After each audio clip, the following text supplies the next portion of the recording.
Salut à tous, je reviens pour vous faire un petit point lecture où je vais vous parler des 3 derniers romans que j'ai lus récemment. Vous avez peut-être remarqué qu'il y a une vidéo qui a disparu de la chaîne, que j'avais mise cette semaine et que j'ai retirée peu de temps après. En fait, je vous avais fait un zoom spécial sur un des romans que j'ai lu, que je vais vous représenter rapidement ici. Et j'en étais assez contente de cette vidéo, mais par la suite, il y a une personne de mon entourage qui m'a fait remarquer que c'était un roman très polémique, qui pouvait susciter des réactions un peu excessives, etc. Et en fait, ça m'a rappelé un truc qui m'était arrivé sur ma chaîne il y a longtemps, où j'avais parlé d'un livre qui parlait des tueurs en série, qui était un peu hardcore aussi, et voilà, j'avais donné mon avis dessus, etc. Et dans les commentaires, ça avait été un déchaînement, la vidéo avait attiré tous les psychopathes d'internet, je m'étais retrouvée avec des commentaires vraiment très violents, pas par rapport à moi, mais par rapport au livre et à tout ce qu'il avait suscité. Et j'ai pas envie de choses comme ça sur ma chaîne, donc du coup, finalement j'ai décidé de retirer cette vidéo de Zoom qui avait été visionnée une 30aine de fois. Même si bon, je trouvais que j'avais bien développé mes arguments et tout, donc j'en étais plutôt contente, mais après je me suis dit ouais, j'ai pas envie de me retrouver avec encore une vidéo qui va attirer des gens bizarres dans les commentaires. C'était peut-être une inquiétude injustifiée, mais bon, dans tous les cas, je l'ai retiré. Mais je vais quand même vous reparler de ce roman rapidement dans ce point lecture. Mais tout d'abord, je vous parle de celui que j'ai lu avant, puisque je vais vous les présenter dans l'ordre. Et donc récemment, j'ai commencé par lire Le bonhomme de neige de Jon Nesbø. Je vous l'avais présenté la dernière fois, c'est le 7e tome de la série qui met en scène l'inspecteur Harry Hole, et j'avais décidé de le lire après avoir lu le tome 8 qui s'appelait Le Léopard, que j'avais beaucoup aimé. Et donc je voulais lire Le bonhomme de neige parce que c'était l'un de ses plus connus, des plus connus de cet auteur. Et donc voilà, c'est chose faite. Donc Le bonhomme de neige, c'est un thriller qui se passe en Norvège, qui met en scène une histoire de tueur en série encore une fois. Et en fait, l'inspecteur Harry Hole va se retrouver en train d'enquêter sur des disparitions de femmes et des meurtres qui surviennent dans des circonstances très étranges sur un grand nombre d'années. Et à chaque fois, enfin pas à chaque fois, mais les premiers meurtres qui surviennent ont un point commun assez étrange, c'est qu'à chaque fois on a retrouvé un bonhomme de neige dans le jardin ou à proximité de la maison des victimes, juste avant qu'elle soit enlevée. Donc voilà, je vais vraiment pas en dire plus pour pas risquer de vous spoiler cette histoire, que j'ai bien aimée, même si pour moi j'ai eu un peu moins de suspense que j'aurais dû en avoir, puisque comme j'avais lu Le Léopard avant, Le Léopard qui est le tome 8, je m'étais un peu spoilé l'histoire du bonhomme de neige, puisque dans Le Léopard ils font allusion à l'enquête du bonhomme de neige, et ils donnent notamment une information ils donnent pas le nom du tueur, mais ils donnent une information qui permet de savoir très facilement qui c'est quand on commence à lire Le bonhomme de neige. Donc voilà, du coup mon avis sur ce livre n'est pas totalement objectif parce que je m'étais spoilé dessus avant, donc forcément j'ai pas eu le sentiment d'un énorme suspense quand je le lisais, puisque je savais déjà en gros qui était le tueur. Néanmoins, j'ai quand même pris un grand plaisir à le lire. En fait, j'aime bien les romans de Jon Nesbø. Là, c'est le 2e que je lis et l'écriture n'est pas parfaite. Il y a des maladresses. Parfois, peut-être il y a un petit peu des petites longueurs, mais il y a une ambiance, je trouve, dans ces romans, en tout cas dans ces deux-là, que j'aime bien. C'est des thrillers qui sont très sombres, assez brutaux, avec des scènes de violence assez détaillées et des mises en scène de crimes qui sont toujours assez imaginatives, je trouve. C'est-à-dire que c'est pas des types de crimes et de mise en scène que j'avais déjà vus dans d'autres livres. Et ça, c'est quelque chose que j'aime bien quand je lis des thrillers, parce que malgré tout, quand on en lit beaucoup, on a quand même tendance à trouver qu'ils se ressemblent un peu tous au bout d'un moment. Donc j'aime bien comme ça quand il y a des intrigues qui ressortent un peu du lot, pas forcément par leur qualité d'écriture, mais juste par leur atmosphère ou par la psychologie particulière de l'assassin ou quelque chose. Voilà, c'est des petits, enfin c'est pas des petits détails d'ailleurs, c'est des éléments qui pour moi sont assez importants pour faire ressortir certains thrillers au-dessus de tous les autres, on va dire. Et avec Jon Nesbø, pour moi ça fonctionne assez bien.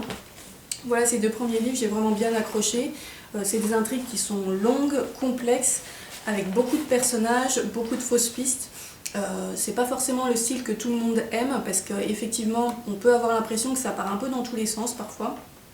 Et ça met du temps à se mettre en place, parce que c'est des intrigues qui sont tellement compliquées, avec tellement de sous-intrigues dedans, que voilà, le rythme n'est pas tout le temps extrêmement rapide, il faut le temps que les choses se mettent en place, se développent, etc.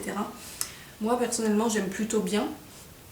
Et puis bah ouais, comme je le disais, ce que j'avais vraiment bien aimé, c'était l'atmosphère très très sombre, le tueur en série que j'ai trouvé plutôt bien réussi dans ses fantasmes, ses mises en scène, etc. comme je le disais. Et puis bah sinon l'inspecteur Harry Hole, bon j'ai pas un coup de cœur sur lui mais ça va, c'est un personnage qui me convient on va dire. Et je suis assez curieuse de découvrir bah, à la fois le passé et la suite de son histoire, puisque donc j'ai commencé cette série un peu par le milieu. Mais là, après ce roman-là, je compte reprendre cette série vraiment du premier tome. Alors même si je sais qu'apparemment les tout premiers tomes de la série sont un peu moins bons que les suivants, enfin c'est ce que j'ai cru comprendre, que le style de l'auteur avait mis un peu de temps à mûrir, à se développer. Bon, on verra bien. Dans tous les cas, j'ai l'intention de reprendre cette série du début, donc vous allez la revoir passer sur cette chaîne. Et en tout cas, bah, pour le bonhomme de neige, c'est un roman que je conseille, voilà, si vous avez envie d'un thriller bien sombre, bien dark, qui se passe en Norvège et qui met en scène un tueur en série au fantasme bien tordu. Donc voilà. Je m'attarde pas trop dessus parce que d'une part, j'ai plus beaucoup de batterie, donc j'ai peur que ma caméra s'arrête. Et d'autre part, sur ce type de livre, je préfère vraiment pas trop en dire pour pas risquer de dévoiler des détails et vous laisser tout le suspense. En tout cas, voilà, j'ai bien aimé. Je sais plus quelle note je lui ai mis, mais j'ai dû lui mettre peut-être 16, un truc comme ça sur 20. Et donc après ça, j'ai lu le fameux roman sur lequel j'avais fait un zoom que j'ai finalement retiré. C'est Au cœur des ténèbres de Joseph Conrad. Voilà, que j'ai acheté aux éditions Gallimard dans leur collection imaginaire. Donc je réexplique rapidement, Au cœur des ténèbres, c'est un classique de la littérature. Et donc ça parle, en fait c'est raconté à la première personne, c'est une sorte de très long monologue où on a un marin, donc ça se passe au 19e siècle, et c'est un marin qui s'appelle Marlowe qui va nous expliquer une expérience qu'il a eue lorsqu'il a été recruté pour piloter un bateau sur le fleuve Congo en Afrique, donc à l'époque coloniale, lorsque le Congo était sous domination belge. Et donc il doit piloter ce bateau sur le fleuve pour aller jusque dans une sorte d'avant-poste un peu perdu dans la jungle où se trouve un gérant de commerce d'ivoire qui s'appelle Kurtz et qui est apparemment malade et qu'il faut aller récupérer.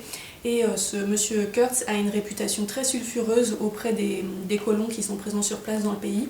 Il paraît qu'apparemment il est extrêmement doué mais qu'il a aussi une personnalité un peu étrange, il y a des gens qui disent qu'il est un peu fou, etc. Et c'est ce personnage de Kurtz qui a en fait directement inspiré le colonel Kurtz dans le film Apocalypse Now de Coppola. Et en fait j'avais vu le film il y a très longtemps et j'avais appris par la suite que ce film avait été en grande partie inspiré par ce roman-là et c'est pour ça que ça m'avait donné envie de le lire. Donc voilà, on va suivre Marlowe pendant son arrivée en Afrique, puis tout son long voyage sur le fleuve Congo pour rejoindre ce fameux Kurtz qu'il a très envie de rencontrer parce qu'il est très intrigué par la réputation très étrange de cet homme. Et donc tout ça dans le contexte colonial, donc avec des scènes assez dures de l'esclavagisme, le commerce d'ivoire, etc. Donc c'est un roman assez court. Ça fait à peu près 165 pages. 165 pages. C'est écrit assez gros, ça se lit relativement facilement, même si le style, je pense, nécessite un petit temps d'adaptation au début. J'avais choisi de le lire en français parce qu'il paraît qu'en anglais il est assez dur à lire. Et je pense qu'effectivement, en VO, ça doit être relativement compliqué par rapport à certains termes de vocabulaire et au style. Mais en français, j'ai trouvé que ça se lisait quand même relativement facilement. Et donc c'est un roman qui m'a intéressée, donc qui est très polémique parce que comme c'est raconté du point de vue de Marlowe, qui est un Européen qui va en Afrique dans un contexte colonial, bah du coup c'est un personnage qui est très raciste, qui est également très sexiste, donc qui passe son temps à faire Enfin il passe pas son temps, mais il fait souvent des remarques racistes et machistes pendant qu'il raconte son récit.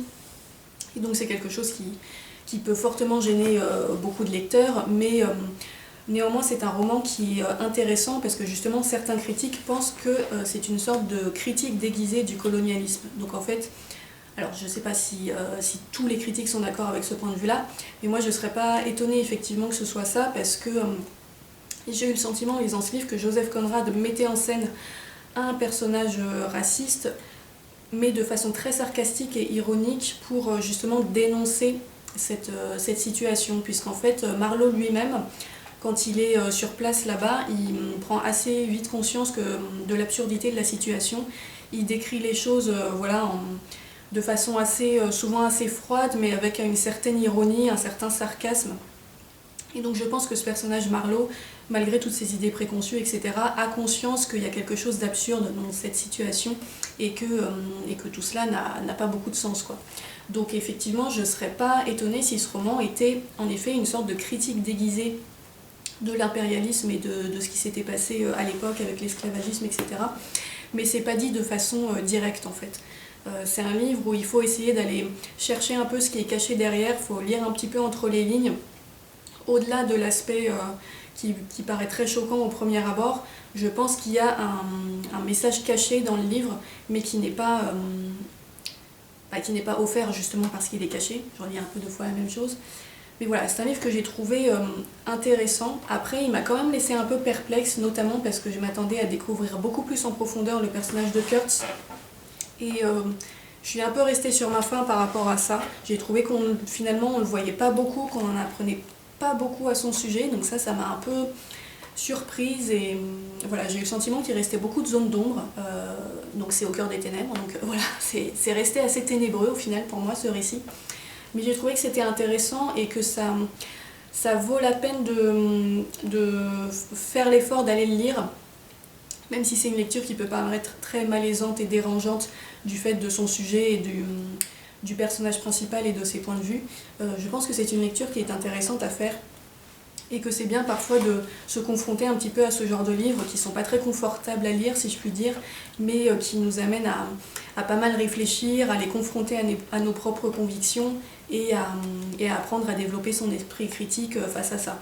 Après, ce que j'avais pas dit dans la précédente vidéo, c'est que je pense que ces livres-là, donc je pense à Au cœur des ténèbres, mais je pense aussi à par exemple Les Bienveillantes de Jonathan Little qui parle des nazis du point de vue d'un nazi, ou encore American Psycho qui est du point de vue d'un tueur en série, même si là c'est fictif complètement. Je pense que ces livres-là, il faut quand même pas les laisser entre toutes les mains. C'est pas des livres que je conseillerais à des gens jeunes, trop jeunes. Alors ça paraît un peu évident dit comme ça, mais voilà, je pense que c'est des livres où il faut quand même avoir reçu, je pense, une certaine éducation sur le sujet et avoir déjà un peu développé son esprit critique pour les aborder sans être au premier degré, si je puis dire. Parce qu'effectivement, c'est des livres qui véhiculent des idées qui sont parfois voilà, très discutables, voire carrément pas très acceptables. Donc je pense que c'est pas des livres à mettre entre des mains trop naïves, si je puis dire, mais qui sont des lectures intéressantes à faire. Voilà, j'accélère parce que mon caméscope me dit qu'il n'a plus de batterie. Donc, le dernier roman que j'ai lu, il s'agit encore une fois d'un thriller, c'est Glacé de Bernard Midier. Donc un thriller français cette fois-ci, qui est une assez grosse brique qui fait plus de 700 pages. Ouais, plus de 700 pages, qui se lit très vite, mais qui pour moi a été une petite déception. Donc ça se passe dans les Pyrénées. Le roman démarre en fait lorsqu'un cadavre de cheval est découvert accroché à un pylône de téléphérique en fait, assez en altitude dans une montagne près d'un petit village qui s'appelle Saint-Martin. Et donc on a un commandant de la police toulousaine qui est dépêché sur place parce qu'en fait ce cheval appartient à un milliardaire qui habite dans la région, donc du coup l'affaire est remontée assez haut au niveau des autorités.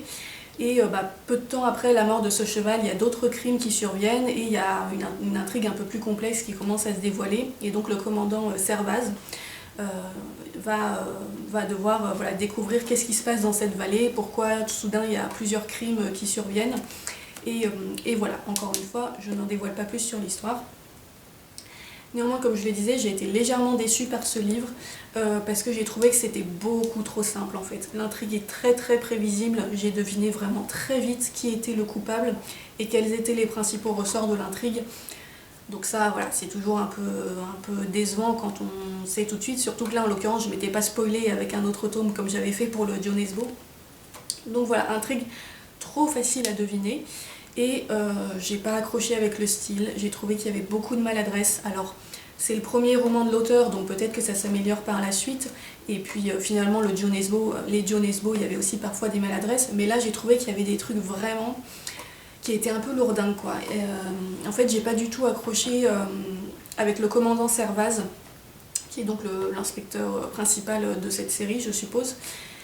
qui a 39 ans dans l'intrigue, mais qui a vraiment une mentalité de vieux. Mais genre des fois j'avais l'impression d'entendre un gars de 80 ans qui n'arrêtait pas de dire que ah, c'était mieux avant, du temps de ma jeunesse c'était pas comme ça, il n'y avait pas toutes les technologies qui corrompent la jeunesse, le monde était mieux, les gens étaient plus gentils, etc. Et ouais, il faisait vraiment souvent, lui et aussi parfois d'autres personnages secondaires, des remarques comme ça, où j'étais pas très convaincue, parce que déjà je suis pas convaincue que le monde était mieux avant. Ça c'est un truc, chaque fois que j'entends des gens dire ça, je suis un peu perplexe, parce que il y a pas si longtemps on était en pleine guerre, et puis encore avant il y avait des exécutions publiques, et puis enfin quand on cherche dans le passé, je suis pas sûre que les gens étaient spécialement moins violents qu'ils le sont aujourd'hui. Enfin voilà, en tout cas moi je ne suis pas convaincue par cette théorie, ou alors il faut m'apporter des preuves concrètes que le monde était mieux avant. Donc voilà, donc toutes les petites remarques sur ah là là, c'est vraiment notre époque qui est la plus corrompue, la plus barbare, etc. etc. Voilà, je trouvais ça un peu lourd et j'étais là, oui, bon, enfin, non, je ne pense pas, mais why not. Et puis je trouvais que Servaz aussi avait parfois des commentaires un peu bizarres sur les personnages féminins. Genre à un moment, il y a une de ses collègues, il la voit avec un anneau, un piercing dans le nez. Et genre le premier truc qu'il se demande, c'est si elle en a aussi au niveau du sexe et comment ça influence ses rapports sexuels. Et j'étais là, mais quel est le rapport? Enfin, voilà, des fois il faisait des réflexions où je me disais, mais qu'est-ce que c'est que ce gars? Donc voilà, j'ai pas accroché avec le commandant Servaz. Mais même au-delà de ça, voilà, l'intrigue, je l'ai pas trouvé super ouf. Le dénouement est honnêtement assez bâclé, et ça j'ai vu qu'il y avait pas mal de lecteurs qui faisaient cette remarque, que le dénouement était vraiment trop miraculeux. C'était genre, bon allez, il faut trouver un moyen de finir, on n'a qu'à dire qu'il s'est passé ça, et ouais, c'était trop facile, c'était un peu bâclé, et il y avait pas mal de longueur là pour le coup. Autant dans les John Esbo ça me gênait pas quand c'était un peu long, autant là j'ai trouvé que parfois il y avait trop de longueur, parce qu'en fait l'intrigue était un peu simple, et du coup pour moi ça ne justifiait pas autant de pages en fait. Si l'intrigue avait été plus compliquée, avec vraiment beaucoup plus de rebondissements, de fausses pistes, etc., ok. Mais là, je me suis dit, 700 pages, tout ça pour ça, c'était un peu long. Voilà, c'était un peu trop simple. Et donc, voilà, je pense pas que je poursuivrai avec cet auteur, parce que si ça avait juste été le style et la simplicité de l'intrigue, je me serais dit, bon, peut-être que dans les tomes suivants, ça s'améliore, ça se densifie, etc. Mais là, en plus, j'ai vraiment pas du tout aimé les personnages. Je les ai trouvés soit pas intéressants, soit un peu agaçants. Et ouais, il y avait quelque chose, j'ai pas trouvé d'atmosphère en fait dans ce livre. Il y en avait une, hein, mais qui m'a pas spécialement parlé, même si bon, c'était sympa d'être dans l'environnement des montagnes, etc. Le décor était bien planté. Pour moi, c'est resté quand même un peu plat. Je m'attendais vraiment à beaucoup plus en fait, vu la réputation de cet auteur qui a eu un certain succès apparemment. Je m'attendais à un truc vraiment beaucoup plus hardcore en fait. Et là, c'était pas assez. Par rapport à ce à quoi je m'attendais, par rapport à ce que je recherchais, c'était pas assez. C'était trop soft, c'était trop simple. Et voilà, j'ai pas trop aimé les personnages et un certain nombre de réflexions qui étaient un peu inutiles et avec lesquelles j'étais pas forcément d'accord. Et il y a notamment un moment où alors ils le disent pas comme une vérité accomplie, mais ils suggèrent quand même que ce sont les jeux vidéo qui rendent les jeunes violents. Et donc vous vous doutez bien que comme moi-même je joue aux jeux vidéo, je suis pas très d'accord avec cette théorie qui est quand même un raccourci extrêmement grossier. Donc voilà, c'était plein de petits trucs comme ça qui accumulés sur 700 pages. Au bout d'un moment, je me suis dit bon, voilà. Donc bref, tout ça pour dire que moi personnellement j'ai été un peu déçue par ce livre. Néanmoins, je pense qu'il pourrait convenir à des gens qui n'ont pas l'habitude des thrillers et qui veulent commencer avec quelque chose d'assez soft. Comme je le craignais, mon caméscope a fini par s'éteindre parce qu'il avait plus de batterie, donc je reprends là où je m'étais arrêtée. Donc voilà, pour finir sur Glacé, j'ai pas été très convaincue, mais je pense que c'est un livre qui pourrait convenir aux gens qui n'ont pas trop l'habitude des thrillers, qui veulent quelque chose de plutôt simple, pas trop effrayant, pas trop compliqué, et qui malgré tout se lit bien, et qui met une petite ambiance d'hiver, parce que voilà, ça se passe en hiver dans les montagnes, donc il y a pas mal de descriptions par rapport à ça. Donc voilà, c'est pas une mauvaise lecture en soi, mais moi j'en attendais vraiment beaucoup plus. Et du coup, Du coup voilà, je pense que je vais pas poursuivre avec cet auteur-là et que je vais essayer d'en découvrir de nouveaux. Il y a notamment mon père qui m'a conseillé Jean-Christophe Granger, que je n'ai encore jamais lu, mais il m'a dit que c'était vraiment très bien et il en a plein chez lui, donc je pourrais les lui emprunter. Mais pour l'instant, je vais m'éloigner un peu du thriller puisque j'ai décidé de me lancer dans une grosse lecture qui va sûrement être longue mais que j'avais envie de faire depuis longtemps. Il s'agit du premier tome de Dune de Frank Herbert. Donc voilà, j'ai vu les 2 films qui sont sortis récemment au cinéma, que j'ai bien aimé. Et en fait, Dune, c'était un roman que j'avais commencé à lire quand j'étais adolescente, mais j'étais pas allée très loin. Néanmoins, je garde un bon souvenir de ce que j'avais commencé à lire. Donc voilà, du coup, je me suis racheté une édition avec l'intégrale 1 complète. Donc c'est un gros livre qui fait 900 pages. Et là, pour le coup, je pense que ça va pas se lire aussi vite qu'un thriller. Donc je ne sais pas exactement combien de temps je vais passer dessus, mais c'est certainement un livre auquel je consacrerai une vidéo spéciale. Donc voilà, je pense que ça va être très bien. Là pour le coup, je me fais pas trop de soucis. Dune, c'est tellement connu et reconnu. Et voilà, je me fais pas de soucis sur la qualité de ce roman-là. Je pense que ça va être vraiment très bien. J'espère juste que je ne vais pas y passer trop longtemps. Et puis, bah voilà, d'ici là, je me demande si, en attendant que je termine celui-là et que je puisse vous donner mon avis dessus, si je m'achèterais pas un livre type artbook, jeu vidéo, peut-être The Art of the Last of Us ou quelque chose comme ça, que je pourrais aussi vous présenter et lire parallèlement au roman pour quand même faire d'autres types aussi de vidéos de lecture à voir. Donc en attendant, je reviendrai. Alors du coup, est-ce que je vais d'abord finir Dune ou d'abord finir le jeu vidéo que je viens de commencer? Grande question, je ne sais pas. Mais en tout cas, le jeu que je viens de commencer, c'est Banishers Ghosts of New Eden, qui est sorti il n'y a pas très longtemps. Je ne sais plus si je l'avais dit, je crois que je ne l'avais pas dit sur la dernière vidéo. Donc voilà, ce sera ça le prochain jeu dont je vais parler. Et puis bah, en attendant, je vous souhaite de bonnes lectures, de bons jeux vidéo, de bons films, de tout ce que vous voulez. Et puis bah, je vais aller regarder cette vidéo là, voir si ça rend quand même assez bien avec la coupure au milieu, et sachant que je me suis méga grouillée sur le début. Et ben voilà, encore une fois, merci beaucoup à tous les gens qui se sont abonnés à la chaîne récemment, à tous les gens qui ont regardé la vidéo Star Wars qui a vraiment explosé les scores. J'ai pas compris ce qui s'était passé avec cette vidéo pour qu'elle fasse autant de vues, mais vraiment, voilà, ça m'a fait très plaisir. Donc ça m'incite à vous faire des vidéos un petit peu plus régulières. J'espère que je vais réussir à m'y tenir. Et donc, bah voilà, j'espère que la suite des vidéos vous intéressera. Et puis, bah, je vous dis à la prochaine. Salut!